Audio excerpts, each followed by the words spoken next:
Chapter 3 The Deliverers of Their Country It all began with Effie's getting something in her eye. It hurt very much indeed, and it felt something like a red-hot spark, only it seemed to have legs as well, and wings like a fly. Effie rubbed and cried, not real crying, but the kind your eye does all by itself without your being miserable inside your mind. And then she went to her father to have the thing in her eye taken out. Effie's father was a doctor, so of course he knew how to take things out of eyes. He did it very cleverly with a soft paintbrush dipped in castor oil. When he had gotten the thing out, he said, "This is very curious." Effie had often got things in her eye before, and her father had always seemed to think it was natural, rather tiresome and naughty perhaps, but still natural. He had never before thought it curious. Effie stood holding her handkerchief to her eye and said, "I don't believe it's out." People always say this when they have had something in their eyes. "Oh yes, it's out," said the doctor. "Here it is on the brush. This is very interesting." Effie had never heard her father say that about anything that she had any share in. She said, "What?" The doctor carried the brush very carefully across the room and held the point of it under his microscope. Then he twisted the brass screws of the microscope and looked through the top with one eye. "Dear me," he said. "Dear, dear me. 4 well-developed limbs, a long caudal appendage, 5 toes, unequal in lengths, almost like one of the Lacertidae, yet there are traces of wings." The creature under his eye wriggled a little in the castor oil, and he went on, "Yes, a bat-like wing. A new specimen, undoubtedly. Effie, run round to the professor and ask him to be kind enough to step in for a few minutes." "You might give me 6pence, Daddy," said Effie, "because I did bring you the new specimen. I took great care of it inside my eye, and my eye does hurt." The doctor was so pleased with the new specimen that he gave Effie a shilling, and presently the professor stepped round. He stayed to lunch, and he and the doctor quarreled very happily all the afternoon about the name and the family of the thing that had come out of Effie's eye. But at tea time another thing happened. Effie's brother Harry fished something out of his tea, which he thought at first was an earwig. He was just getting ready to drop it on the floor and end its life in the usual way, when it shook itself in the spoon, spread 2 wet wings, and flopped onto the tablecloth. There it sat, stroking itself with its feet and stretching its wings, and Harry said, "Why, it's a tiny newt." The professor leaned forward before the doctor could say a word. "I'll give you half a crown for it, Harry, my lad," he said, speaking very fast, and then he picked it up carefully on his handkerchief. "It is a new specimen," he said, "and finer than yours, doctor." It was a tiny lizard, about half an inch long, with scales and wings. So now the doctor and the professor each had a specimen, and they were both very pleased. But before long these specimens began to seem less valuable, for the next morning, when the knife boy was cleaning the doctor's boots, he suddenly dropped the brushes and the boot and the blacking, and screamed out that he was burnt. And from inside the boot came crawling a lizard as big as a kitten, with large, shiny wings. "Why," said Effie, "I know what it is. It is a dragon, like the one St. George killed." And Effie was right. That afternoon Towser was bitten in the garden by a dragon about the size of a rabbit, which he had tried to chase. And the next morning all the papers were full of the wonderful winged lizards that were appearing all over the country. The papers would not call them dragons, because, of course, no one believes in dragons nowadays. And at any rate the papers were not going to be so silly as to believe in fairy stories. At first there were only a few, but in a week or two the country was simply running alive with dragons of all sizes, and in the air you could sometimes see them as thick as a swarm of bees. They all looked alike except as to size. They were green, with scales, and they had 4 legs, and a long tail, and great wings like bats' wings, only the wings were a pale, half-transparent yellow, like the gearboxes on bicycles. They breathed fire and smoke, as all proper dragons must, but still the newspapers went on pretending they were lizards, until the editor of the Standard was picked up and carried away by a very large one, and then the other newspaper people had not anyone left to tell them what they ought not to believe. So when the largest elephant in the zoo was carried off by a dragon, the papers gave up pretending and put "Alarming Plague of Dragons" at the top of the paper. You have no idea how alarming it was, and at the same time how aggravating. The large-sized dragons were terrible, certainly, but when once you had found out that the dragons always went to bed early because they were afraid of the chill night air, you had only to stay indoors all day and you were pretty safe from the big ones. But the smaller sizes were a perfect nuisance. The ones as big as earwigs got in the soap, and they got in the butter. The ones as big as dogs got in the bath, and the fire and smoke inside them made them steam like anything when the cold water tap was turned on, so that careless people were often scalded quite severely. The ones that were as large as pigeons would get into work baskets or corner drawers, and bite you when you were in a hurry to get a needle or a handkerchief. The ones as big as sheep were easier to avoid because you could see them coming, but when they flew in at the windows and curled up under your eiderdown, and you did not find them till you went to bed, it was always a shock. The ones this size did not eat people, only lettuce, but they always scorched the sheets and pillowcases dreadfully. Of course the county council and the police did everything that could be done. It was no use offering the hand of the Princess to anyone who killed a dragon.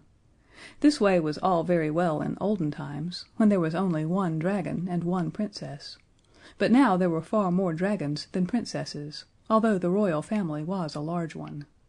And besides, it would have been a mere waste of princesses to offer rewards for killing dragons, because everybody killed as many dragons as they could quite out of their own heads and without rewards at all, just to get the nasty things out of the way. The county council undertook to cremate all dragons delivered at their offices between the hours of 10 and 2, and whole wagonloads and cartloads and truckloads of dead dragons could be seen any day of the week, standing in a long line in the street where the county council had their offices. Boys brought barrow loads of dead dragons, and children on their way home from morning school would call in to leave the handful or two of little dragons they had brought in their satchels or carried in their knotted pocket handkerchiefs. And yet there seemed to be as many dragons as ever. Then the police stuck up great wood and canvas towers covered with patent glue. When the dragons flew against these towers they stuck fast, as flies and wasps do on the sticky papers in the kitchens. And when the towers were covered all over with dragons, the police inspector used to set fire to the towers, and burnt them and dragons and all. And yet there seemed to be more dragons than ever. The shops were full of patent dragon poison and anti-dragon soap, and dragon-proof curtains for the windows, and indeed everything that could be done was done. And yet there seemed to be more dragons than ever.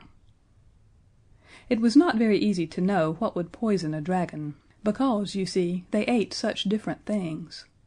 The largest kind ate elephants, as long as there were any, and then went on with horses and cows. Another size ate nothing but lilies of the valley, and a third size ate only prime ministers, if they were to be had, and if not, would feed freely on servants in livery. Another size lived on bricks, and 3 of them ate 2/3 of the South Lambeth Infirmary in one afternoon. But the size Effie was most afraid of was about as big as your dining room, and that size ate little girls and boys. At first Effie and her brother were quite pleased with the change in their lives.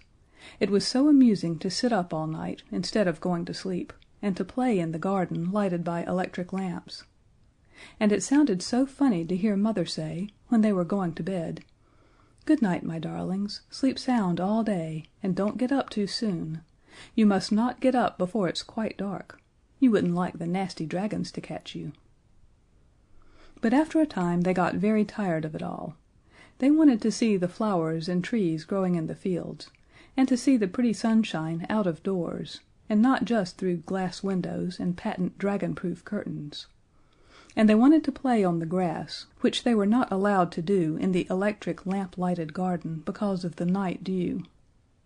and they wanted so much to get out just for once in the beautiful, bright, dangerous daylight that they began to try and think of some reason why they ought to go out, only they did not like to disobey their mother.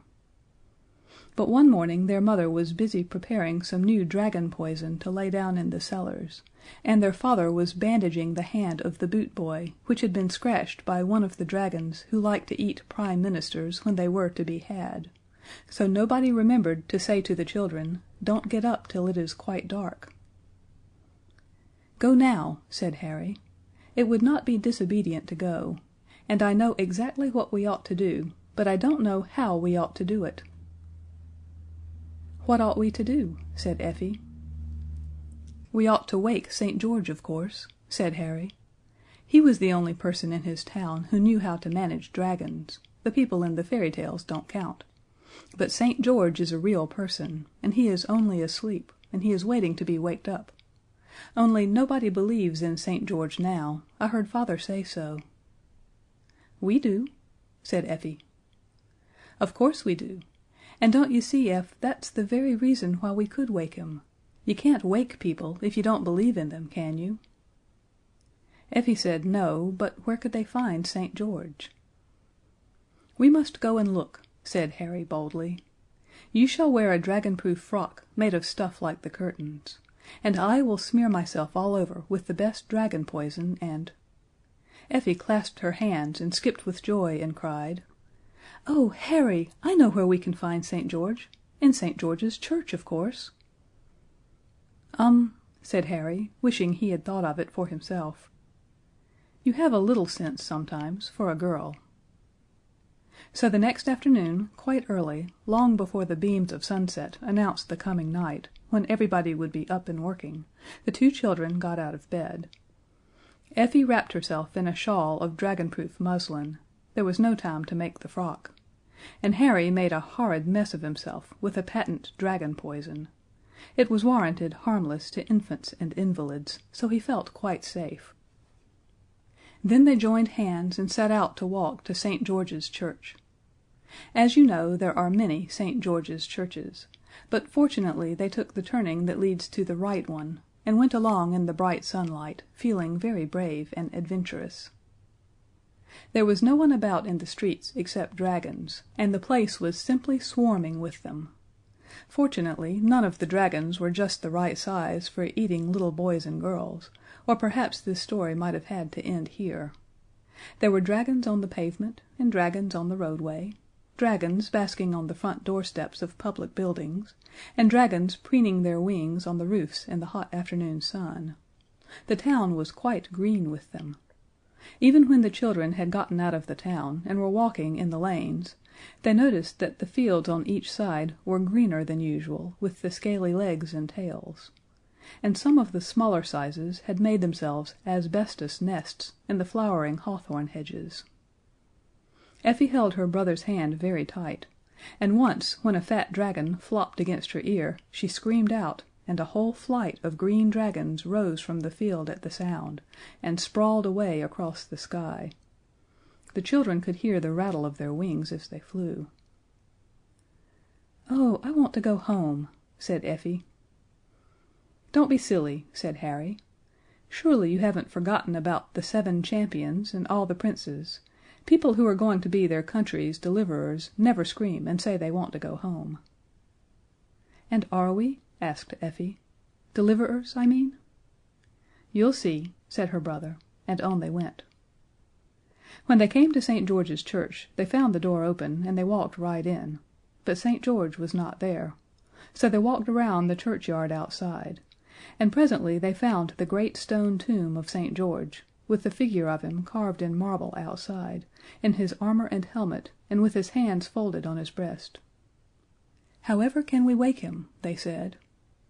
Then Harry spoke to St. George, but he would not answer, and he called, but St. George did not seem to hear. And then he actually tried to waken the great dragon slayer by shaking his marble shoulders, but St. George took no notice. Then Effie began to cry, and she put her arms around St. George's neck as well as she could for the marble, which was very much in the way at the back, and she kissed the marble face, and she said, "Oh, dear, good, kind St. George, please wake up and help us." And at that St. George opened his eyes sleepily, and stretched himself, and said, "What's the matter, little girl?" So the children told him all about it. He turned over in his marble, and leaned on one elbow to listen. But when he heard that there were so many dragons, he shook his head. "It's no good," he said. "They would be one too many for poor old George. You should have waked me before. I was always for a fair fight. One man, one dragon was my motto." Just then a flight of dragons passed overhead, and St. George half drew his sword. But he shook his head again and pushed the sword back as the flight of dragons grew small in the distance. "I can't do anything," he said. "Things have changed since my time. St. Andrew told me about it. They woke him up over the engineers' strike, and he came to talk to me. He says everything is done by machinery now. There must be some way of settling these dragons. By the way, what sort of weather have you been having lately?" This seemed so careless and unkind that Harry would not answer, but Effie said patiently, "It has been very fine. Father says it is the hottest weather there has ever been in this country." "Ah, I guessed as much," said the champion thoughtfully. "Well, the only thing would be dragons can't stand wet and cold, that's the only thing. If you could find the taps." St. George was beginning to settle down again on his stone slab. "Good night. Very sorry I can't help you," he said, yawning behind his marble hand. "Oh, but you can!" cried Effie. "Tell us, what taps?" "Oh, like in the bathroom," said St. George, still more sleepily. "And there's a looking glass, too, shows you all the world and what's going on. St. Denis told me about it, said it was a very pretty thing." "I'm sorry I can't. Good night."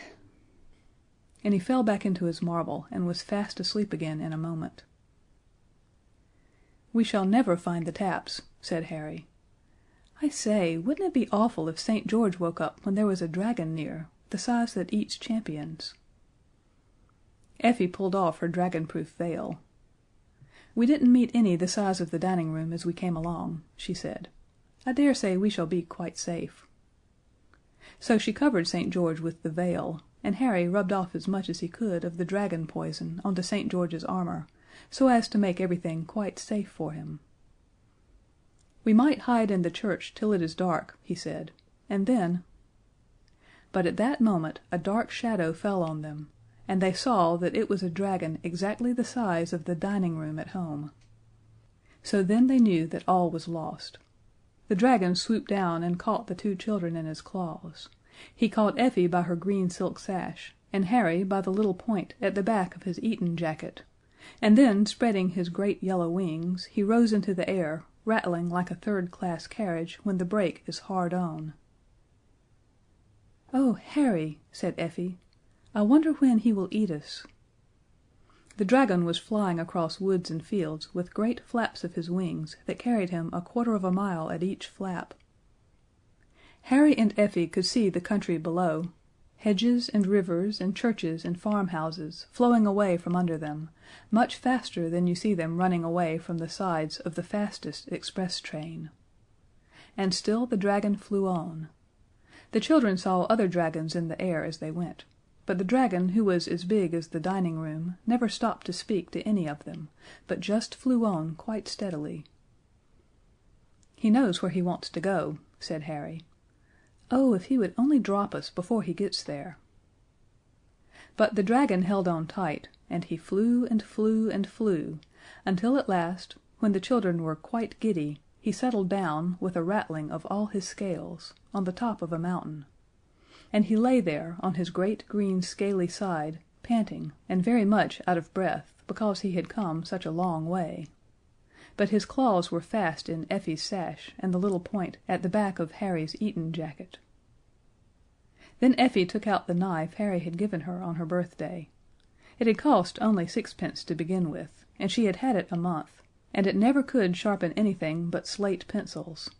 but somehow she managed to make that knife cut her sash in front, and crept out of it, leaving the dragon with only a green silk bow in one of his claws. That knife would never have cut Harry's jacket tail off, though, and when Effie had tried for some time she saw that this was so, and gave it up. But with her help Harry managed to wriggle quietly out of his sleeves, so that the dragon had only an Eton jacket in his other claw. Then the children crept on tiptoe to a crack in the rocks and got in. It was much too narrow for the dragon to get in also, so they stayed in there and waited to make faces at the dragon when he felt rested enough to sit up and begin to think about eating them. He was very angry indeed when they made faces at him, and blew out fire and smoke at them, but they ran farther into the cave so that he could not reach them, and when he was tired of blowing, he went away.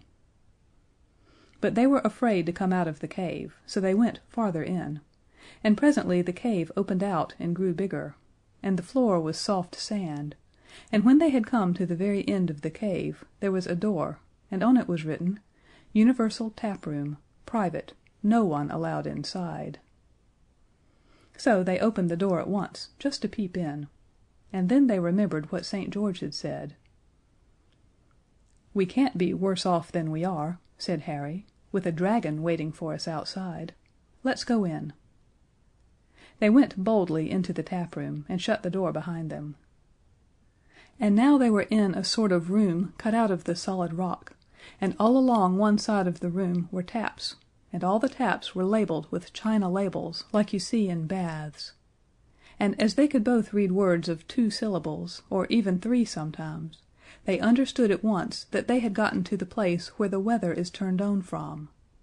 There were 6 big taps labeled Sunshine, Wind, Rain, Snow, Hail, Ice, and a lot of little ones labeled Fair to Moderate, Showery, South Breeze, Nice growing weather for the crops, Skating, Good open weather, South Wind, East Wind, and so on. And the big tap labeled Sunshine was turned full on. They could not see any sunshine, the cave was lighted by a skylight of blue glass, so they supposed the sunlight was pouring out by some other way, as it does with the tap that washes out the underneath parts of patent sinks in kitchens. Then they saw that one side of the room was just a big looking glass, and when you looked in it you could see everything that was going on in the world, and all at once, too, which is not like most looking glasses. They saw the carts delivering the dead dragons at the county council offices, and they saw St. George asleep under the dragon-proof veil, and they saw their mother at home crying because her children had gone out in the dreadful, dangerous daylight, and she was afraid a dragon had eaten them. And they saw the whole of England like a great puzzle map, green in the field parts and brown in the towns, and black in the places where they make coal and crockery and cutlery and chemicals. All over it, on the black parts, and on the brown, and on the green, there was a network of green dragons. And they could see that it was still broad daylight, and no dragons had gone to bed yet. Effie said, "Dragons do not like cold," and she tried to turn off the sunshine, but the tap was out of order, and that was why there had been so much hot weather, and why the dragons had been able to be hatched. So they left the sunshine tap alone, and they turned on the snow, and left the tap full on while they went to look in the glass. There they saw the dragons running all sorts of ways, like ants, if you are cruel enough to pour water into an ant heap, which of course you never are. And the snow fell more and more. Then Effie turned the rain tap quite full on, and presently the dragons began to wriggle less, and by some of them lay quite still, so the children knew the water had put out the fires inside them, and they were dead. So then they turned on the hail, only half on for fear of breaking people's windows, and after a while there were no more dragons to be seen moving. Then the children knew that they were indeed the deliverers of their country. "They will put up a monument to us," said Harry, "as high as Nelson's. All the dragons are dead." "I hope the one that was waiting outside for us is dead," said Effie. "And about the monument, Harry, I'm not so sure. What can they do with such a lot of dead dragons? It would take years and years to bury them, and they could never be burnt now, as they are so soaking wet. I wish the rain would wash them off into the sea." But this did not happen, and the children began to feel that they had not been so frightfully clever after all. "I wonder what this old thing's for," said Harry. He had found a rusty old tap, which seemed as though it had not been used for ages. Its china label was quite coated over with dirt and cobwebs. When Effie had cleaned it with a bit of her skirt, for, curiously enough, both the children had come out without pocket handkerchiefs, she found that the label said, "Waste." "Let's turn it on," she said. "It might carry off the dragons." The tap was very stiff from not having been used for such a long time, but together they managed to turn it on, and then ran to the mirror to see what happened. Already a great, round black hole had opened in the very middle of the map of England, and the sides of the map were tilting themselves up, so that the rain ran down toward the hole. "Oh, hurrah! Hurrah! Hurrah!" cried Effie, and she hurried back to the taps and turned on everything that seemed wet. Showery, good open weather, nice growing weather for the crops, and even south and southwest, because she had heard her father say that those winds brought rain. And now the floods of rain were pouring down on the country, and great sheets of water flowed toward the center of the map, and cataracts of water poured into the great round hole in the middle of the map, and the dragons were being washed away and disappearing down the waste pipe in great green masses and scattered green shoals, single dragons and dragons by the dozen, of all sizes, from the ones that carry off elephants down to the ones that get in your tea. Presently there was not a dragon left. So then they turned off the tap named Waste, and they half turned off the one labeled Sunshine. It was broken, so that they could not turn it off altogether. And they turned on Fair to Moderate and Showery, and both taps stuck, so that they could not be turned off, which accounts for our climate. How did they get home again? By the Snowdon Railway, of course. And was the nation grateful? Well, the nation was very wet, and by the time the nation had gotten dry again it was interested in the new invention for toasting muffins by electricity, and all the dragons were almost forgotten. Dragons do not seem so important when they are dead and gone, and, you know, there never was a reward offered. And what did Father and Mother say when Effie and Harry got home? My dear, that is the sort of silly question you children always will ask. However, just for this once, I don't mind telling you. Mother said, "Oh, my darlings, you're safe! You're safe! You naughty children, how could you be so disobedient? Go to bed at once." And their father, the doctor, said, "I wish I had known what you were going to do. I should have liked to preserve a specimen. I threw away the one I got out of Effie's Eye. I intended to get a more perfect specimen. I did not anticipate this immediate extinction of the species." The professor said nothing, but he rubbed his hands.